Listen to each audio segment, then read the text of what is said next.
Well. I hope everyone is healthy in these, these odd times. We're all coping together. And welcome to the second lecture in our series on Renegade Rabbis. Now, this evening, we've got not only an interesting topic, one that's close to home, literally and metaphorically, because this evening we're going to speak about Rabbi Sherwin Wine, who, as I'm sure most, if not all of you know, was for a very long time, until his death, he was the founder and the rabbi of the Birmingham Temple, and a proponent of a form of Judaism called Humanistic Judaism. And there is much to say about him. Before we dive into it, I want to make one connection to last week. Not so much between Sherwin Wine and the Baal Shem Tov, although it could be said that they both have their Hasidim. They both had their devoted followers. But one of the things we saw last week with the Baal Shem Tov and the founder of Hasidism, and apropos to our series, is the Baal Shem Tov, he asked a very difficult question. It's one of the things that all of the rabbis in this series, the individuals we're going to look at, they're all asking a very difficult question. The difficult question we saw last week was, is traditional Judaism, which emphasizes the study of rabbinic text in an age when many Jews do not have access to the study of rabbinic text, is it workable? And the Baal Shem Tov, his answer was not really, and that's why he reprioritized prayer over study. Now we're going to ask not the same question, but the same kind of question, because Sherwin Wine also presented us with a very difficult question. And let me lay the question out first, and then we can dive into it, and we can come back to the question at the end. The question that Sherwin Wine really asked is, given that Judaism is a religion based on beliefs or practices, and we can all agree that the ideal situation would be a Jew who both believes and practices, but in the absence of one or the other, which is better? Or which is preferable, I should say? A Jew who practices everything but believes nothing, or a Jew who believes but a Jew who practices but believes nothing, or a Jew who believes but doesn't practice at all? In some sense, that is the question he brought to life. Now, that isn't the question, the heart of what humanistic Judaism is, but it's the very existence of humanistic Judaism that brought that question up. Is it enough to believe? Is it enough to practice? How do we relate between the two? Now, I want to come back to that at the end, but it's something I want you to think about as we dive into Sherwin Wine. Now, as I said, he's someone we know very well. So I think it would be useful to begin, if you'll allow me, first with a personal recollection, and then secondly, with a musical metaphor. So the personal recollection is this. I first became aware of Sherwin Wine in the 70s. I believe it was 1976. I was 12 years old, and Sherwin Wine made the rather audacious statement or claim that American Jews should celebrate Christmas, making the claim that Christmas is not a religious holiday in America, but a national or civic holiday in America. And that generated a lot of controversy. And I remember that. I remember hearing about it. Like I said, I was 12. And when you're 12, you see the world in very binary terms. And you certainly see the Jewish world in very binary terms.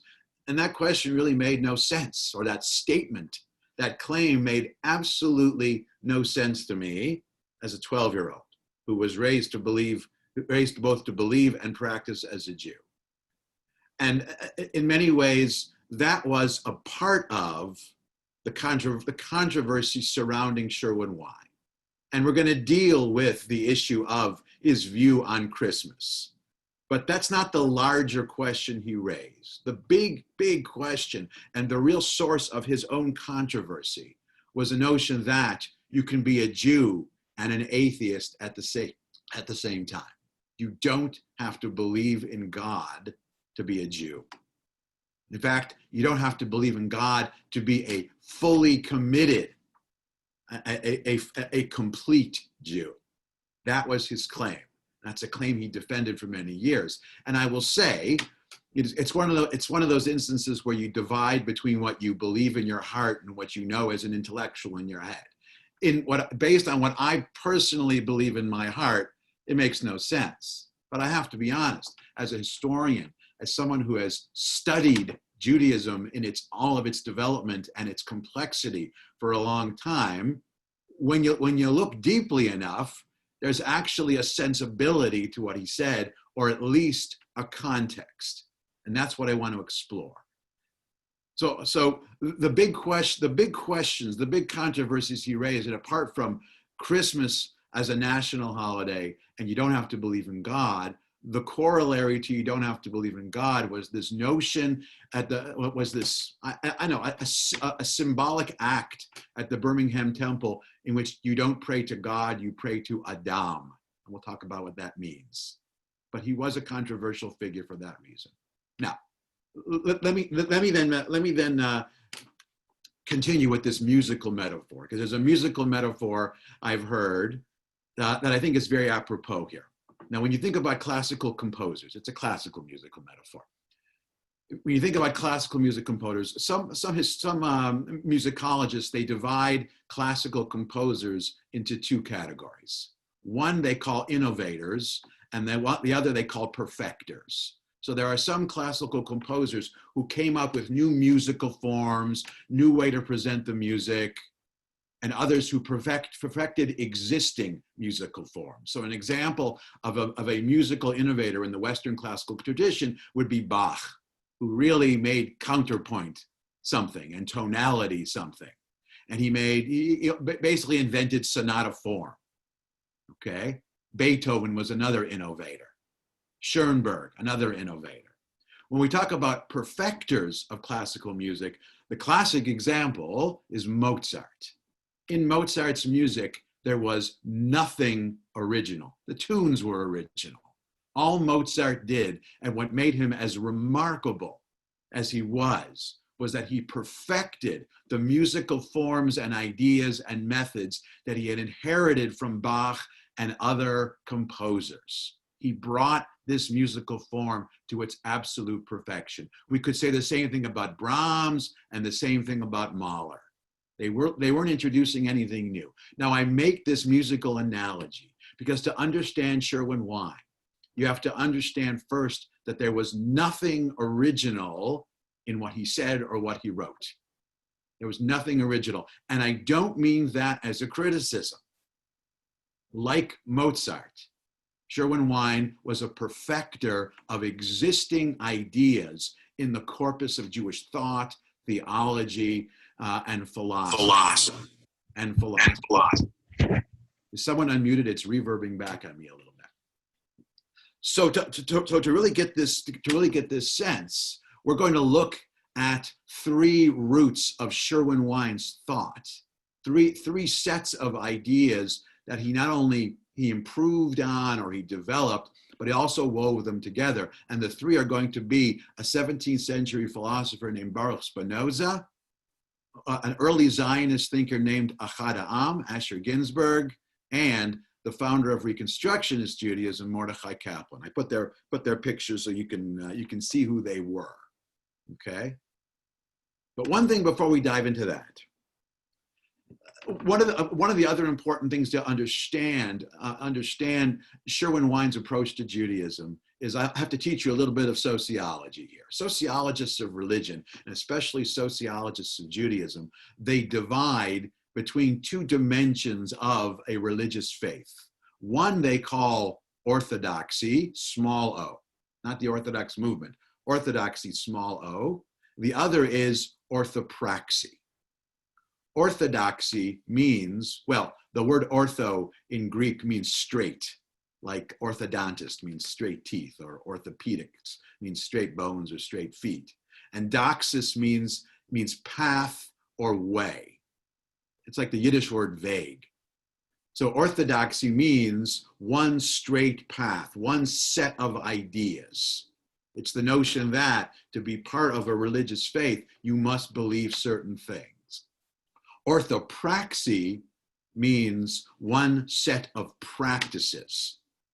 And in different religions, there's a greater or lesser emphasis on orthodoxy or orthopraxy. Now, you may not be aware of this, but in Judaism, the overwhelming emphasis of rabbinic thought for the last 2,000 years has been on orthopraxy, not orthodoxy. Our sages were always much more concerned with what Jews did, what they observed, than what they believed. Now, yes, there are things that Jews were expected to believe, but let me illustrate it for you this way. There is no tractate in the Talmud, not even a chapter in the Talmud, that deals with how Jews are supposed to believe in God. The assumption of the belief in God, it's presumed from the start, but there's no section in the Talmud called God or belief in God. There's praying to God, yes.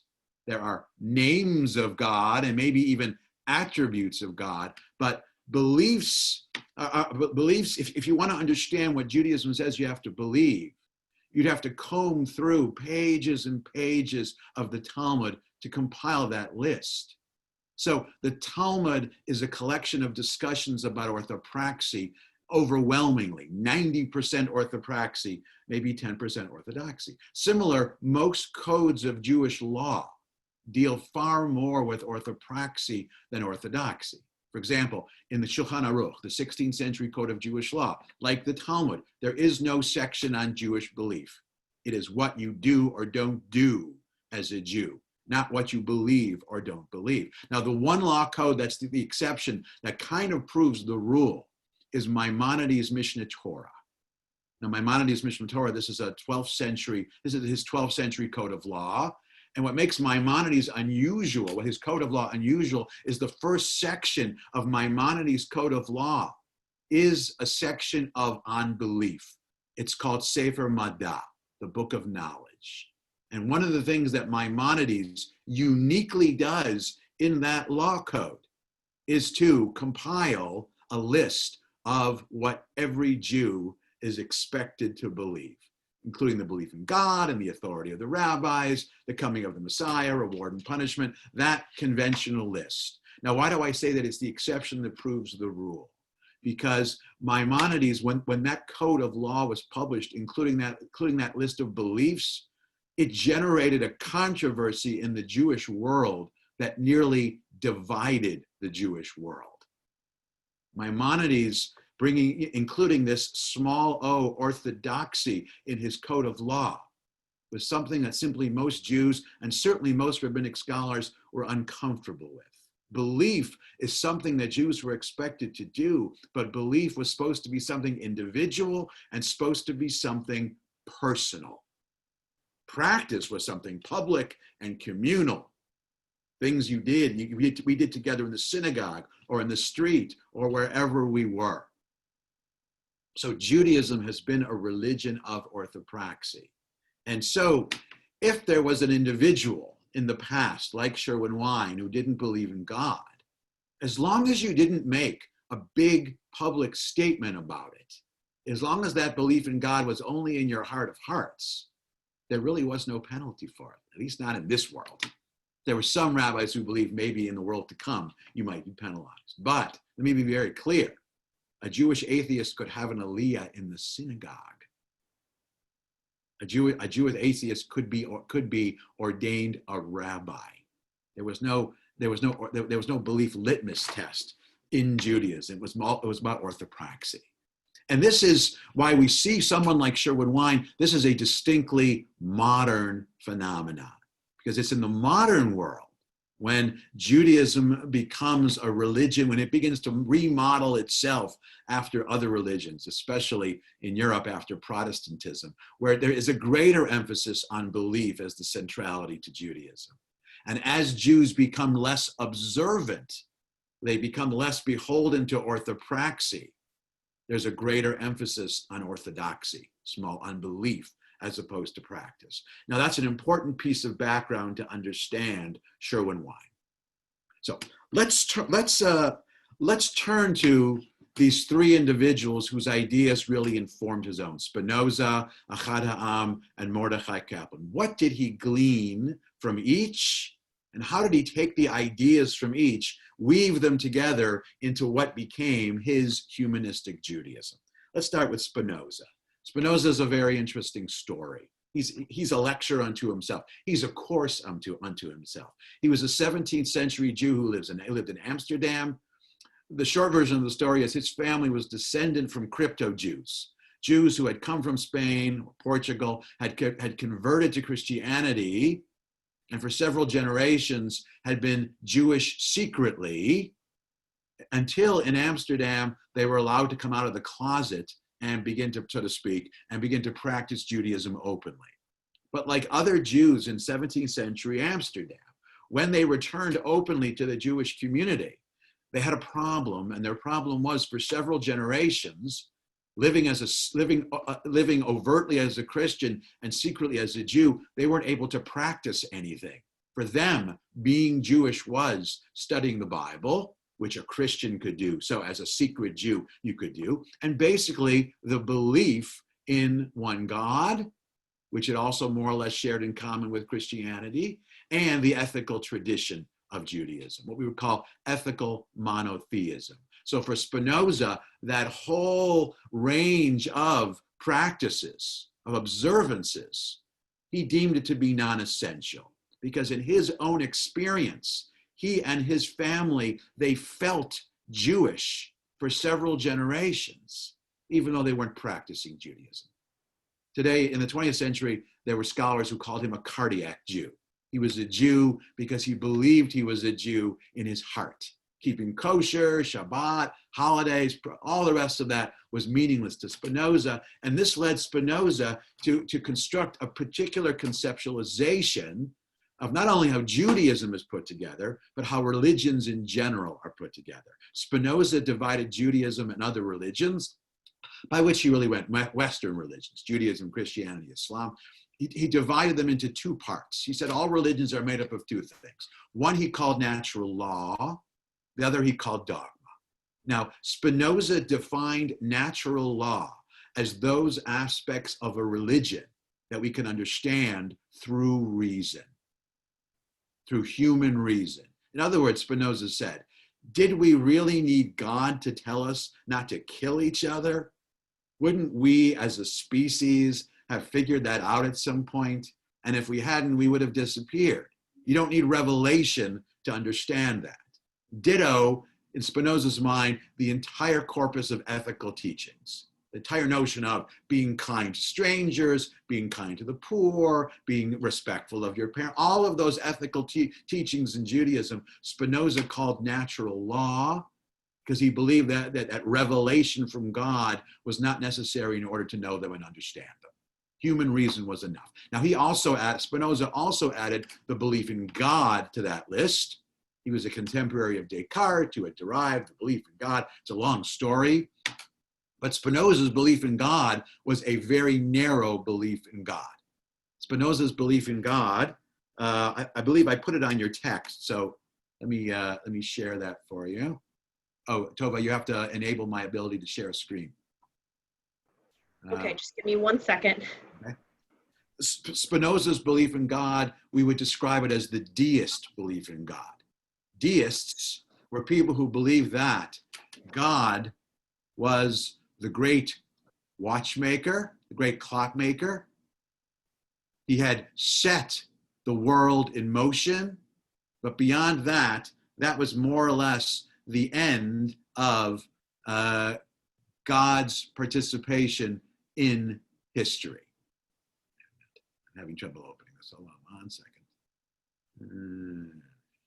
Are you able to screen share? No, wait just a minute. I have to do one more thing. It doesn't seem to be working. Just do 1 second.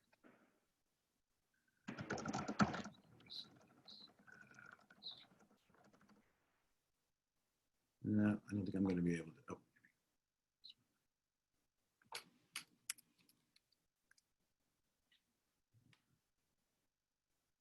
It should be sharing. I don't know why it's not. All right. Well, let me go on.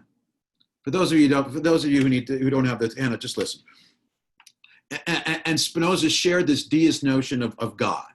Text number 1 on your handout says, very briefly, Spinoza's notion of God was, God is the sum of the natural, oh, here it is. Can you see that now? There we go. God is the sum of the natural and physical laws of the universe, and certainly not an individual entity or creator. In other words, God in the universe, God created the world, but that's it. God is no longer involved in human history. That is a deist understanding. It is a very specific and minimal understanding of God's role in the world, okay? So Spinoza had his notion of natural law as being those parts of Judaism which are understandable through ordinary human reasoning. Everything else in Judaism and everything else in religion, and other religions as well, is called dogma. So keeping kosher is dogma. Prayer is dogma. Holidays, everything else is dogma. Now, what Spinoza also said is, he said that the only thing which differentiates one religion from another is the dogma. Different religions share the same natural law. He's not wrong. The ethical monotheism of Judaism, Christianity, and Islam is far more similar than it is different. He also believed that natural law was the essential part of each religion. So when you add that up, the essential part of different religions are the same, only the dogma is different. Well, in his mind, the differences between religions were unessential and not significant. Spinoza saw no reason why Jews should see themselves essentially different or different from Christians and Muslims other than a particular historical experience. So that was Spinoza's understanding of God, okay? Now, if you look at text number 2, here Spinoza elaborates this. And it's also going to help us understand Sherwin again. So in text number 2, this comes from Spinoza's Ethics. He says, quote, "Those who wish to seek out the cause of miracles and to understand the things of nature as philosophers, and not to stare at them in astonishment like fools, are soon considered heretical and impious and proclaimed as such by those whom the mob adores as the interpreters of nature and the gods. For these men know that once ignorance is put aside, that wonderment would be taken away, which is the only means by which their authority is preserved." In other words, Spinoza, it wasn't that he had figured out something about Judaism. Spinoza also believed that those who disagreed with him because they were unenlightened and ignorant. He knew he was going to be criticized for what he believed and what he preached. And he was. He was excommunicated by the Jewish community. But what Sherwin inherited from Spinoza is first this very specific and limited notion, not a limited notion of God per se, but a limited notion of God's role in the world. Sherwin believed that whether or not God exists is a question for philosophers and mystics and others to debate. But God is not directly and immediately involved in our daily lives. Listen to how Sherwin writes that in text number 3. This is an essay he wrote called "The Rabbi Writes." It's from the weekly, the bulletin, I believe, of the Birmingham Temple. And he writes, quote, "Where is my power?" In other words, where does an individual's power come from? The power question is the basic question of any practical philosophy of life. Where do I find the strength that I need to cope with the problems and challenges of life? The traditional answer was God. Divine power made available through prayer and worship was the major source of needed strength. But God is only interesting if he has power. The existence of God is not the issue. The power of God is the very issue. So what Spinoza called the involvement of God in day-to-day life, Sherwin is calling the power of God.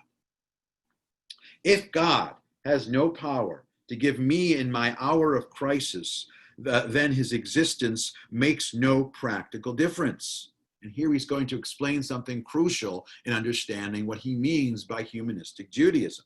Humanistic Judaism does not deny the existence of God.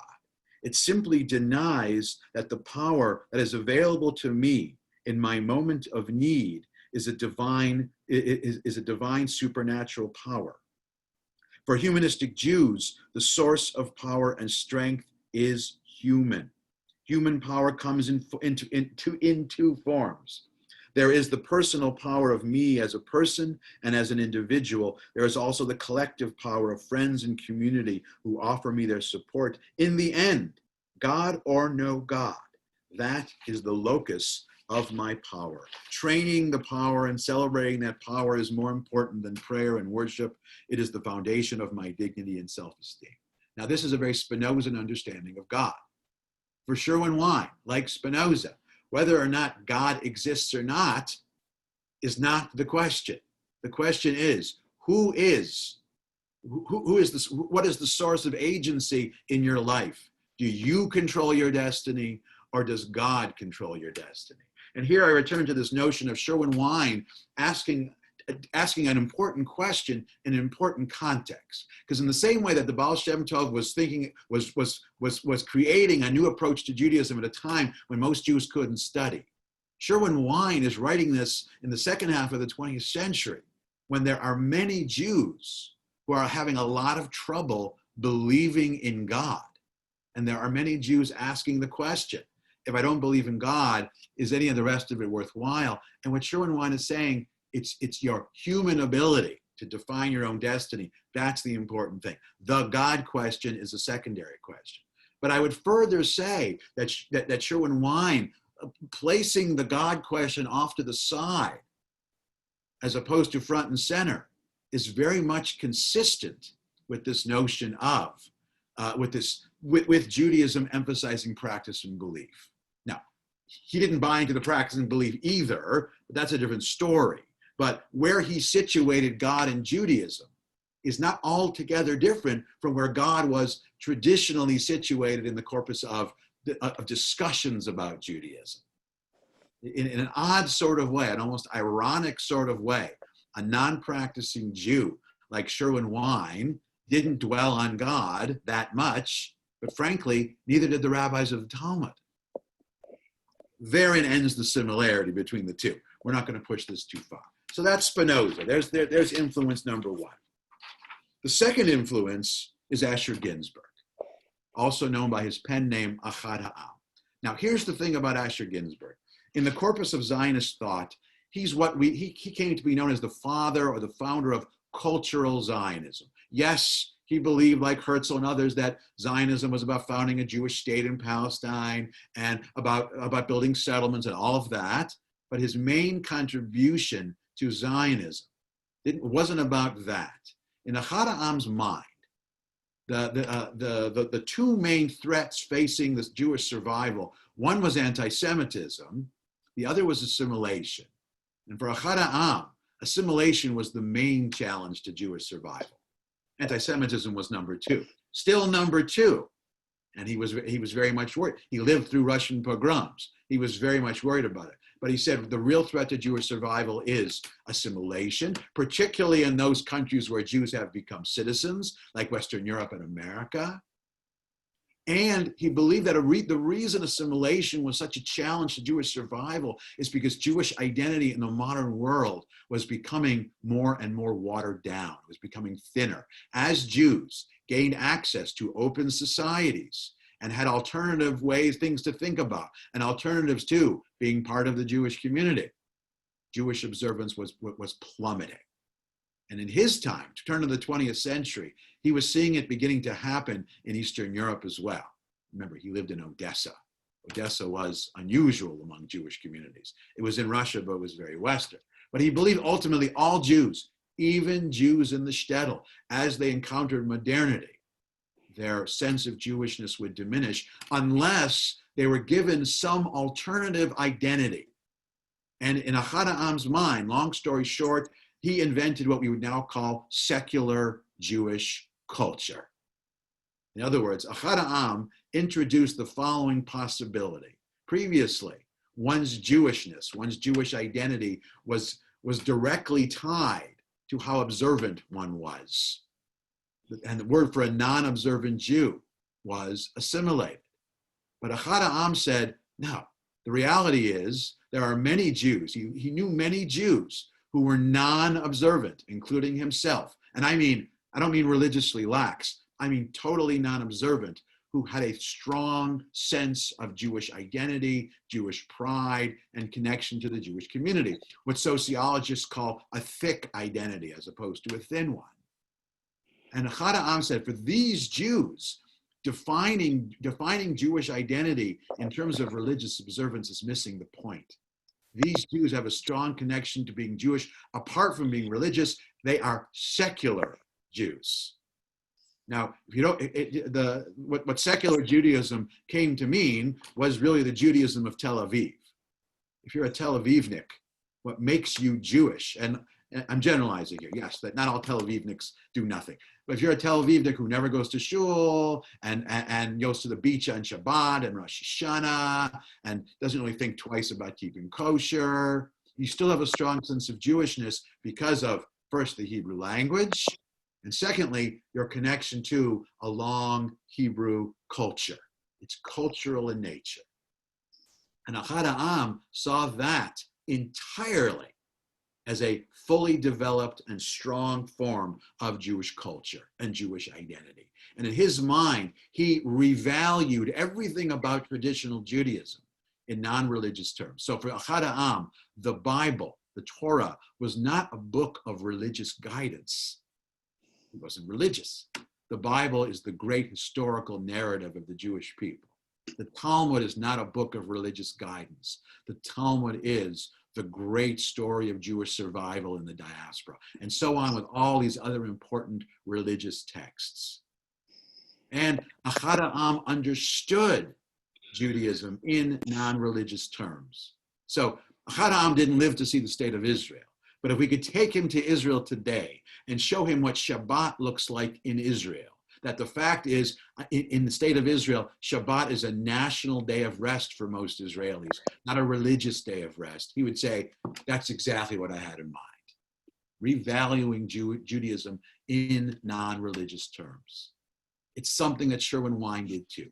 Now, Sherwin Wine, he embraced Beth Ahm not directly, but through the mediation of his third influence, Mordechai Kaplan.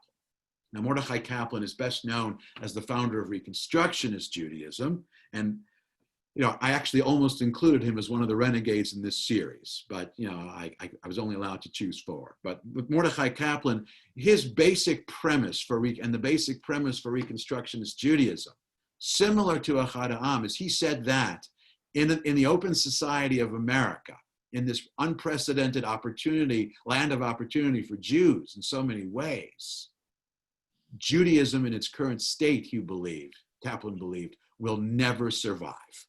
It's simply going to get drowned in America. Jews are not going to do it. And to be clear, he was equally critical of Orthodox Judaism and Reform Judaism, European-style Reform Judaism. He was critical of all forms of Judaism, which were built on religious observance. What he suggested as an alternative, what Kaplan suggested as an alternative, is a kind of American application of Beth Ahm's notion of secular Judaism. For Judaism to survive in America, it must be reinvented so as to be adapted to a specifically American context, which means that Jewish holidays can no longer be about religious moments. They can't dwell on sacrifices in the temple or specific religious observance. Passover, for example, must become the festival of freedom, not just Jews leaving Egypt freedom, but freedom in general. Okay?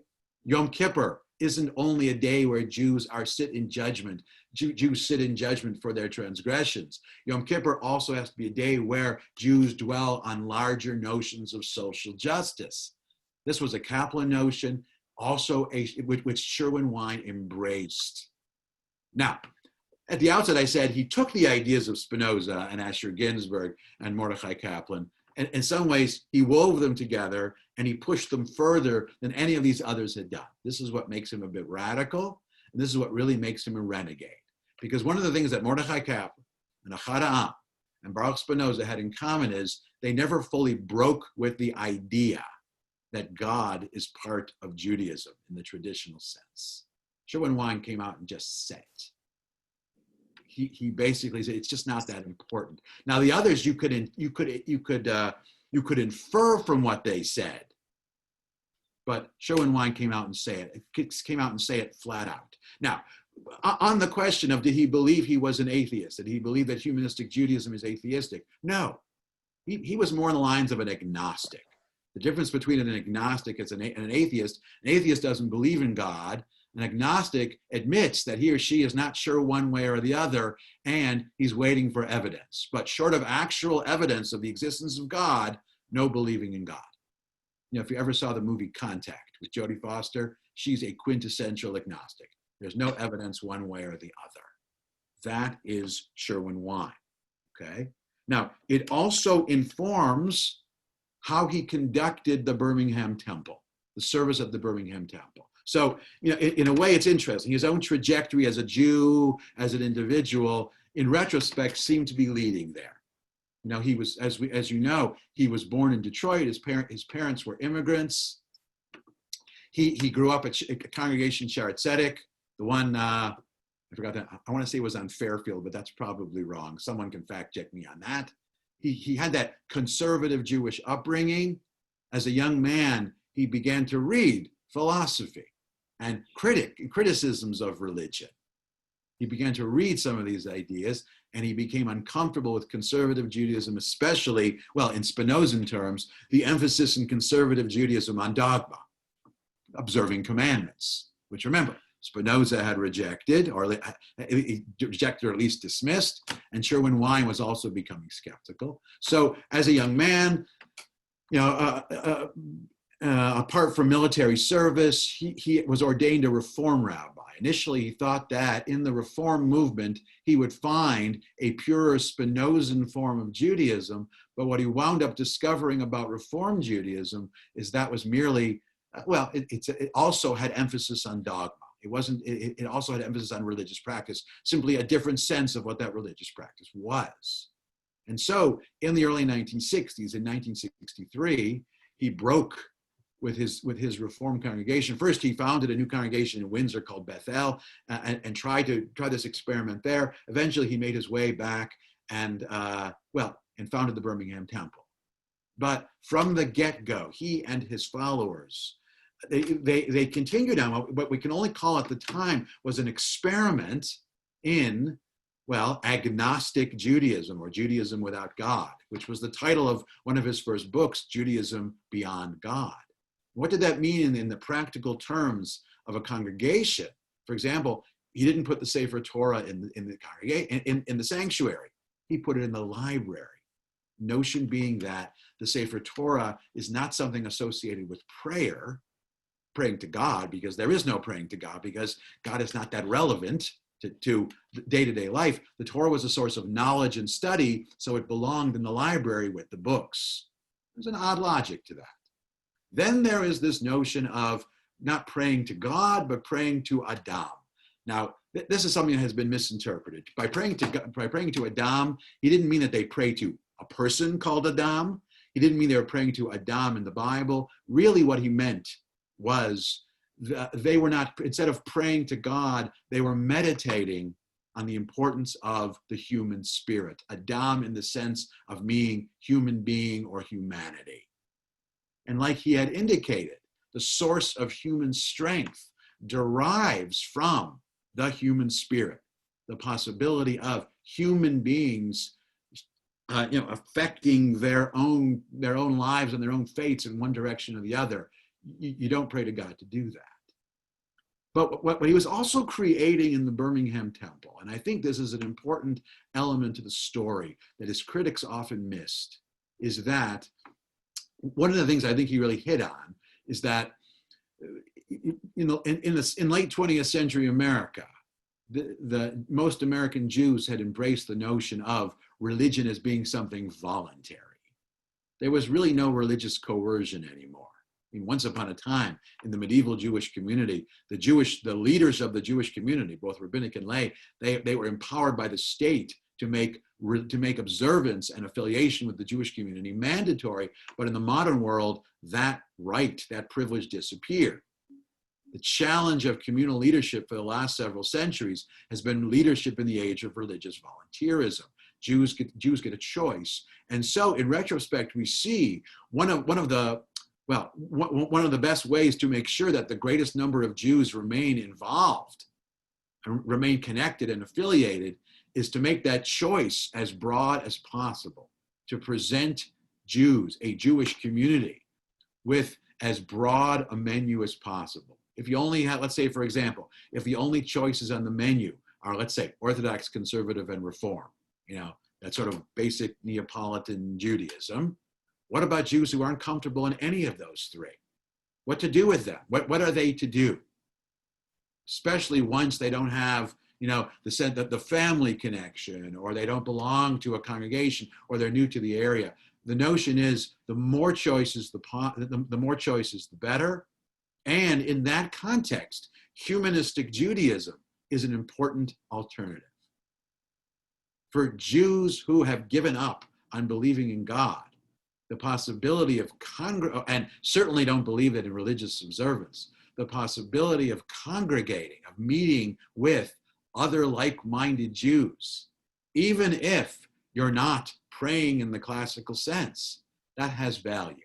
I'll give you one personal example. Someone I knew. There was a Hungarian gentleman in the community. He was very active at IRP. He was a diehard member of the Birmingham Temple and a real devoted follower of Sherwin Wine. And I asked him why once. We used to talk. He said, growing up in Hungary, he was completely non-observant. He told me that the only time he ever went to synagogue services was on Yom Kippur, where he went just so he could sit with his father, but he always had a candy bar in his pocket. He just wasn't interested in that. And when he came to America, he still wasn't interested, but what he liked about the Birmingham Temple, his words, it gave him an opportunity to be Jewish without having to be observant. He liked that. Now, this is not to say that no one at the Birmingham Temple was a sense of observance. There are varieties, but that's the option on the menu that the Birmingham Temple is providing, and it's providing an important service.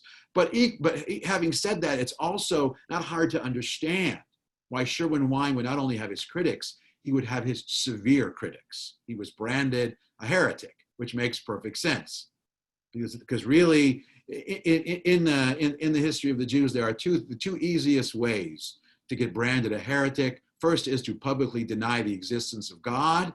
Secondly, to deny the authority of the rabbis and Jewish law. Sherwin Wine did both of them. And he did both of them in a very matter-of-fact way, and was condemned for it. But frankly, I don't think he really cared. He had his own understanding, and it worked for him, and it worked for his congregation. Now, let me spend the last few minutes before we take some questions talking about more specifically about this notion of Christmas as an American holiday. Where does this idea come from? What did he mean by that? Now, he spelled this out in an essay. He spelled this out in an essay that he wrote in 1976 in his journal called The Jewish Humanist. But first, a little background. He was not the first to suggest that Christmas should be that's something that Jews can embrace, at least partially. I spent a lot of time writing about Hungarian Jews. I spent a lot of time, and one of the things I discovered is in turn of the 20th century Budapest, there were a series of articles in the local liberal Jewish paper. This was the paper of the Neolog movement, and the title of this series of articles, it was called Sidur, prayer book, under the Christmas tree. It turned out there were many Jews in Budapest who, on Christmas time, they had a Christmas tree in their home. And I'm not only talking about assimilated, indifferent Jews. There were many Jews who, on a weekly basis, went to synagogue at the Dohan Street Temple, and they had a Christmas tree as well. And they saw no contradiction between that. And that's why the metaphor of Siddur under the Christmas tree says, I value Judaism enough to buy someone a Siddur as a Christmas gift and put it under the Christmas tree. And it tells you something, what do I or do I not think about a Christmas tree? So this is an issue that came up. Today, there are many Jews from the former Soviet Union who celebrated Christmas as a national holiday. And that's the issue, and that's the question that Sherwin raised about Christmas, for him specifically, Christmas in America. Given the way that Christmas happens in America, is it really, for most people, or does it have to be a religious holiday? I'll tell you one personal story, and then we can read what he wrote about it. You know, there's a water park near Cleveland, Ohio called Kalahari Water Park, and we like to go there. And the trick in going there is you find a time where it's not going to be very crowded, so the lines won't be too long. So we figured on Christmas Day, because Christians aren't going to go to the water park on Christmas, it'll be empty. You know, it'll be us and a few other non-Christians there. The exact opposite. It was packed. It was full of many, many Christians for whom Christmas was a great time to go vacation at Kalahari Water Park. And I think that's something that Sherwin really had hit on. In America, for most people, and certainly even most Christians, Christmas is not that religious. But I want to read a little bit of it in his words. Look at text number 4, final text on your handout, from an essay called Jews and Christmas. He starts right out. All Jews in America must celebrate Christmas in some fashion or another. Since our whole American culture makes of this holiday a national festival, more Jews abstain from work on Christmas through no choice of their own than stay home on Rosh Hashanah. Now that's an amazing observation. More Jews avoid work on Christmas than avoid work on Rosh Hashanah. All work stops, all business closes. Even Jewish families are forced to be together and eat together. Some of our people celebrate the day with uncomfortable hostility, wasting its potential. Like the Sabbath in Israel, here he's channeling a version of Beth Ahm. Like the Sabbath in Israel, even non-believers have to observe it as a day of rest.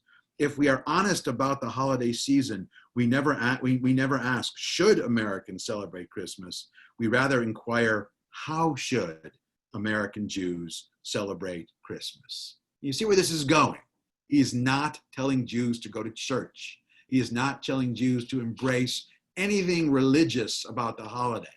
What he's saying is there's so much about Christmas in America that has nothing to do with religion, and certainly not Christianity in any way, that, well, it's becoming something more like Thanksgiving, a little more. Given the fact that Christmas is a holiday for Western Jews, however imposed, rabbis cannot close their eyes to its presence. Even Reconstructionist Jews wax eloquent with programs for Memorial Day, Independence Day, and Thanksgiving, but Christmas is a national day of leisure is conspicuously ignored. It is as though the experience is too painful to acknowledge or too embarrassing to admit. After all the protestations about the virtue of Hanukkah, no one takes off work for Hanukkah, but Christmas ends up as our day of rest. Even the dullest child can see the power of that difference. One fact is clear. Hanukkah is no substitute for Christmas. First of all, it rarely ever falls on Christmas. And secondly, after one has finished with 8 days of candles, dreidels, gifts, potato pancakes, and holiday streamers, Hanukkah is a second-rate aesthetic experience next to its rival. As a winter festival for northern climates, Christmas with all its greenery, lights, and snowy songs is incomparable. Not even Judah Maccabee and his brave brothers can change that reality. Now, you may not like what he just said, but you have to agree with what he just said. He's got a point here. Okay, now, just because you agree with his question doesn't mean you have to agree with his solution. In this regard, and here's another interesting point about the specifics of American society. And here he's responding directly to preserving Judaism in a place where, America has been called the place where religion goes to die. In this regard, the religiously indifferent and the crass commercialists are our allies. It is absolutely ludicrous and masochistic for Jews to attempt to reverse historical evolution and to put Christ back into Christmas. In other words, we're the only ones calling Christmas a religious holiday. Everyone we know treats it as a national holiday. Why should we want to encourage a parochial mythology at the expense of a universal ethical message? Why should we allow stuffy and irrelevant clergymen to wreck Christmas? Is it not enough that the historic church took a perfectly charming Roman festival of the winter solstice and ruined it by identifying with a myth about gods and mangers that had to be taken literally? Are we then to regret the death of the story? Ought we not to rejoice that young American children prefer jingle bells to creches? You know, he's raising a very interesting question, but this isn't only about Christmas. This is about the larger nature of what it means to be Jewish in America. Now, and it relates very much to the question he raised about God, because remember, what led him to raise the question about believing in God as a central feature of Judaism is the fact that in America, the reality simply doesn't mesh with that belief in it anymore for many Jews. And he was also fully aware that there were many Jews who observed many things for reasons other than believing in God. Jews kept kosher because they were raised in a kosher home, because their family kept kosher, because it's just something that's comfortable. It's what one sociologist called the mimetic nature of being Jewish. Mimetic meaning we imitate what our parents, what our families do. You don't need a belief in God for that. Now, belief in God may not hurt. In fact, it might help, but it's not an absolute prerequisite. And this is what Sherwin was calling out with belief in God. And he's doing something similar with the reality about being Jewish in America. Because what he noticed is, and we've all noticed this, you can't see that in the same way that the commercialized dimension of Christmas is not that different from other national holidays. I think the example he doesn't bring, but for me, the striking example is New Year's Day. New Year's Day, this is St. Sylvester's Day. This was a Christian holiday for many, many years, but that has been long forgotten. Now, there is another dimension of Christmas which is more problematic for him. Christmas historically was the time when, especially in Christian Europe, when oftentimes Christian piety would be heightened and it could lead to assaults on Jews. Second to Easter, Christmas Day was probably the most dangerous day for Jews in Europe. Not as bad as Easter, but still heightened piety. But Sherwin points out that is something that happened a long time ago.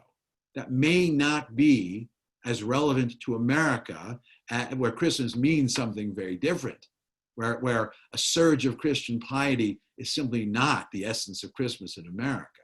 But he singled out a particular uniqueness, or I'd say a particular eccentricity, not so much about Judaism in America, but about American society, about holidays in America. And what he's echoing here also is what American historians and sociologists of American society have called the civic religion of America. America has always had a series of shared beliefs, very much drawn from the ethical monotheism of Judaism, Christianity, and Islam. And this is the civic religion of America is something not only shareable by people of different faiths, but easily shareable. It's also something that's gotten ruffled in the last few years, but it's still there. So the main goal that Sherwin has here is not to upset anybody, and it's not to somehow downgrade the importance of being Jewish. On the contrary, he is speaking especially to individuals for whom the belief in God is something troubling or perplexing or causes you to have to soul search, but for those for whom the belief in God is simply irrelevant. And for those, he reaches out and says, there's possibility here. Now, I would suggest this finally. The movement he created, Humanistic Judaism, in terms of its numbers and member congregations, is minuscule. there are not that many humanistic Judaism congregations. But I would suggest that, despite that, it's a very small in terms of its numbers. The number of humanistic Jews is much greater. I would wager, and I've never actually studied this, although it would be a curious experiment. You could walk into any synagogue, temple, and even shul in America and find at least one person, not someone who agrees with Sherwin Wine, especially not in an Orthodox synagogue, but at least one person who doesn't believe in God or who's an agnostic. Jewish atheists and agnostics are everywhere. It has been a problem. The problem, let's call it the problem of Jewish unbelief, has been around for centuries. It's not even only a modern problem. It's been around for a long time. For a long time, the rabbi simply didn't pay much attention to it, as long as it wasn't something public. And more recently, it's come more center stage. But the notion and really the impact of what Sherwin Wine has set out to do is to create a form of Judaism that is amenable to the reality of 20th and 21st century of America. And that reality is there is much about the past, about the Judaism of the past is irrelevant, but there are still Jews searching for a different sense of relevance. And the more choices, the better. But even more specifically, for those Jews who, for their entire life, or maybe for some part of their life, they simply don't think the whole God idea, the notion of God, is palatable or relevant or useful or usable. This is a workable alternative. This is the essence of Sherwin Wine. Thank you. Thank you very much. Thank you so much, Howie. This has been absolutely fascinating. We've received a lot of comments in the chat box that aren't necessarily questions. I would ask that people maybe retype them in the form of a question. I actually had a question I wanted to ask you. Sure. Not about Sherwood Wine, but about Spinoza. The second quote of his in the lecture that you mentioned, he talks about that if people are looking at nature and are not willing to like have a sense of wonder or astonishment at it, then it just means they're not enlightened. Or at least that's how I interpreted it. Right. How do you square that with the idea where people who are scientists or philosophers, despite knowing a lot of things about the workings of the natural world, still look at things with a sense of awe, a sense of wonder? In fact, the more that they learn scientifically, the more they have a sense of awe. How would he obviously wouldn't have known those things back then, but I'm just wondering how that plays out. Well, here's another example of where he channeled Spinoza, because Spinoza, even though he was focused on only a narrower version of Judaism, his scientific study of the world left him in awe. He was a rationalist. He believed that every aspect of nature and the world could be understood through human reason potentially, but that didn't diminish his sense of awe and wonder. It enhanced it.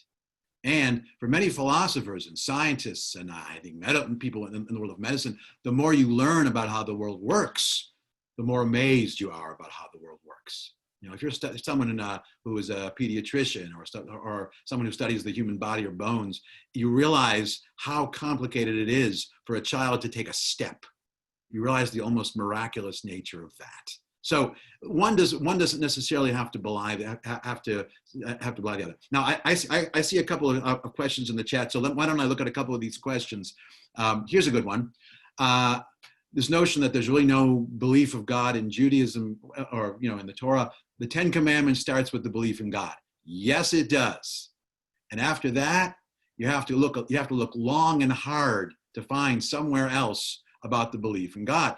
The belief in God was implied, probably because of that. I wasn't saying that the rabbis said you don't have to believe in God. They simply didn't dwell on it. They didn't explicate it. And a related question, what about the notion of in the Shema?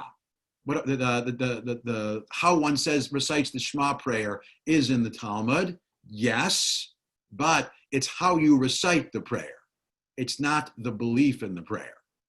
That's not talking about belief at all. Everything the Talmud has to say about the Shema is how one recites it. What time of day, Does one cover one's eyes? Those are questions of orthopraxy, not questions of orthodoxy. Okay.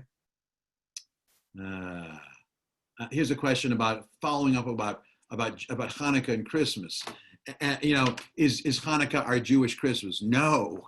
Hanukkah is an important holiday. We love Hanukkah. In fact, historians who have studied this phenomena say there are two reasons why Hanukkah was never as important for Jews in the past as it was in the 20th century.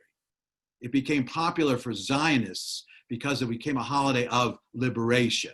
The Zionists rewrote the divinely inspired liberation of the Maccabees' victory into a humanist liberation, which is what they were trying to do in building the state. And in America, the commercialization of Christmas, because it closely coincided to Hanukkah, that elevated the importance of Hanukkah. So Hanukkah has become, for American Jews, a kind of Christmas because, in a very practical way, Jewish children want presents too. Hanukkah wasn't about presents until the 20th century, really until 20th century. You give a little gelt or some nuts or something. That's not what it was about. The closest thing to Christmas on the Jewish calendar, it might be Sukkot, the festival of Thanksgiving, but probably Passover. Passover is supposed to be the all-important moment in the beginning of the Jewish people. Okay. Some interesting comments about, yes, Christmas as a holiday is steadily decreasing in the same way that Jewish holidays have. This has to do with basically the openness of America and the voluntary nature of religion. Okay. Here's a good question. If wine is right, why be Jewish? It's easy enough just to melt in the States. In other words, for an individual like Sherwin Wine, and this was the same problem with Spinoza, if you're saying that there's no essential difference between being Jewish and not being Jewish, Spinoza said it in terms of natural law, and Wine echoed that, why be Jewish at all? And here, both Spinoza did this reluctantly, but the people who interpreted him added this. For example, Moses Mendelssohn, in his reading of Spinoza, and Sherwin Wine said, what keeps us Jewish is we share a history and a heritage and a common experience. That's why it's important to be Jewish. Now, Wine, to my mind, in explaining why be Jewish without God, he places too much emphasis on the common experience of suffering. From Wine's reading of the history of the Jews, without the persecution, there might not be Jews. And that's correct. But it isn't only about the shared persecution. And here Achad Ha'am is very useful. Achad Ha'am said, Jews, whether religiously observant or not, even indifferent Jews, we share certain things in common. We share a certain vocabulary in common. There are things that resonate to us. Even Jews who don't really know Hebrew, still, the difference between, let's say, happy is he who dwells in your house, simply does not resonate the same as Ashrei Ashrei Veitecha. We have this connection to the Hebrew language. And there's a whole series of things like that. And even without religious observance and maybe without belief, it's that common history, which for Sherwin Wine is the reason to remain Jewish. And that's why in his mind, his congregation was a Jewish congregation, not because of what they were not doing, but because of what they were doing. Now, another question, was he a member of the Michigan Board of Rabbis? I don't know. That's a very, very good question. You could probably Google that. How did the National Reform Movement respond to him and his movement? Well, not favorably. I would say they had to be more subtle in their criticism than, Orthodox and Chabad could simply dismiss him or excommunicate him. But the problem for Reform Judaism is, in some way, they agreed with certain things. They shared with him the voluntary nature of observing commandments, that you don't really have to do it, that some of that is out of date. But even in Reform Judaism, even in classic Reform Judaism, the belief in God was all important. Now, more recently in America, and this is really a separate story, in the last 40 or 50 years, much of Reform Judaism in America is not Reform in the classic sense. Most of it is Reconstructionist now. I mean, officially they're Reform, but the Reform movement in America is, for the most part, following the playbook of Mordechai Kaplan and Reconstructionist Judaism, page at a time. To their credit, this is one of the reasons why Reform Judaism thrives so well. If you want to ask why Temple Israel is doing so well, it's because they use the Kaplan playbook better than anybody else. Okay. Is that some Christian again? Okay. Here's someone who points out, in terms of Jews recognizing Christmas, based on this question, let me be very clear. Sherwin Wine was not telling Jews to observe Christmas. He wasn't even saying have a Christmas tree in your home. He was saying Jews, American Jews, do not have to shy away from the commercial, non-religious dimension of Christmas. You can enjoy Jingle Bells. It's a nice tune. You can enjoy the whole winter wonderland of it. Now, he also was aware that for some Jews, Christmas has negative connotations. He was especially aware that Jews who had come from Europe, for them, Christmas meant something very, very different. But here, in the particularly American context of Christmas, there's no reason to be daunted by it. There's no reason to shy away from it. Embrace those parts which are interesting. In the same way, a Jew can embrace Thanksgiving, Halloween, Memorial Day, Labor Day. You can embrace New Year's Day. You can embrace Christmas. What does it say about the Detroit Jewish community that we've had 4 strong secular Jewish organizations: Birmingham Temple, Shalom Aleichem Institute, Workman's Circle, and the Labor Zionist Alliance? Great question. First of all, it speaks wonders. You know, I'm biased here. I'm an enormously proud Detroit Jew. After 4 generations, I wouldn't expect anything else. But it also speaks to the variety, to the tapestry of Jewish identities in Detroit. If you open up the Jewish News, my favorite page in the Detroit Jewish News is the page that lists all the synagogues and temples and shuls and prayer meetings and places you can go, the variety of identity in our community. And these secular organizations are part of that tapestry of Jewish identity. We don't always necessarily agree with each other or love each other, but the fact is there are so many possibilities, okay? How do Sherwin-Wine's teachings differ from other non-believer movements like JPI, which is the Jewish, what does that stand for? I always forget. Workman's Circle. What is JPI? I forget. The Jewish, I don't know. Jewish Parents Institute. Thank you very much. Sorry, I'm sorry. I knew that. They're similar. I think the one thing is Workman's Circle and Labor Zionism, they have a political origin. They emerged out of a political movement. They basically started as a kind of socialist, social justice. And while Sherwin-Wine embraced a lot of those aspects of social justice, he's not coming from a political background. He's coming from a more theological background. I mean, his is a theology which simply doesn't include God in it. Okay, I see a lot of nice chats about some wonderful propaganda, not propaganda, public relations about all the great things that Birmingham Temple does. Is there a theological seminary where students are ordained as humanistic rabbis?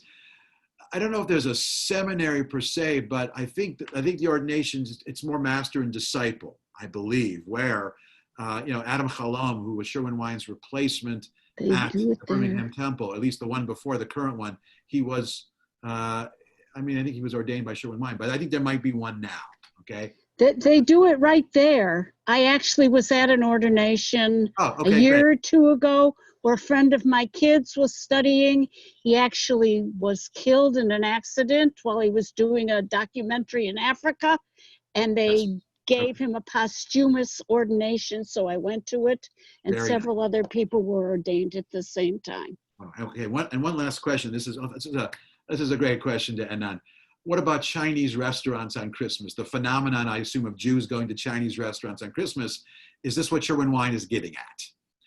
Well, Not exactly. I mean, that's a different story. There are reasons why Jews eat Chinese food on Christmas. You know, a sociologist named Marshall Sklar, the great sociologist of the American Jewish community, he said one of the reasons Jews gravitated towards Chinese food in general is for a couple of reasons. First of all, Chinatown, it was right next to the Lower East Side. So when you strayed out of the Jewish neighborhood, the first place you got was Chinatown. Chinatown has a lot of Chinese food has a lot of vegetarian options. They serve family style. It's relatively inexpensive. These are all reasons why why Jews did it. Now on Christmas, of course, and we've all had this experience where it is a great time to go to a Chinese restaurant because they're never crowded, because most Christians are not going to getting Chinese food, although that's not as much true as it used to be. So it's not the same. That has more to do with a specific Jewish affinity for Chinese food.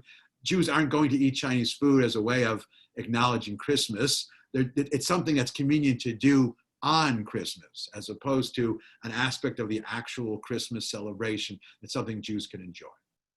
Okay. Now, let me make a little segue here. You know, at one point in the past, I was told by the current rabbi of the Birmingham Temple, Rabbi Falik, that Sherwin Wine, he would debate anyone. And one of the people he debated years ago, he invited Mayor Kahana to the Birmingham Temple to debate.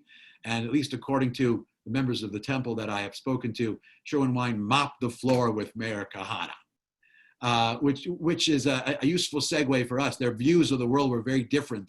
They were renegades for very different reasons. But next week we are going to turn from Sherwin Wine. Next week we will turn to the complex, controversial, and very controversial figure of Mayor Kahana. That will continue with next week. Thank you. Thank you so much, Howie. This has been fascinating. I did notice we got a lot more questions than we had time for, so I would encourage people to email me their questions. I just put my email address in the chat box. It's tschreiber@cbom.org, and I'm happy to forward your questions to Howie, and he's happy to answer them.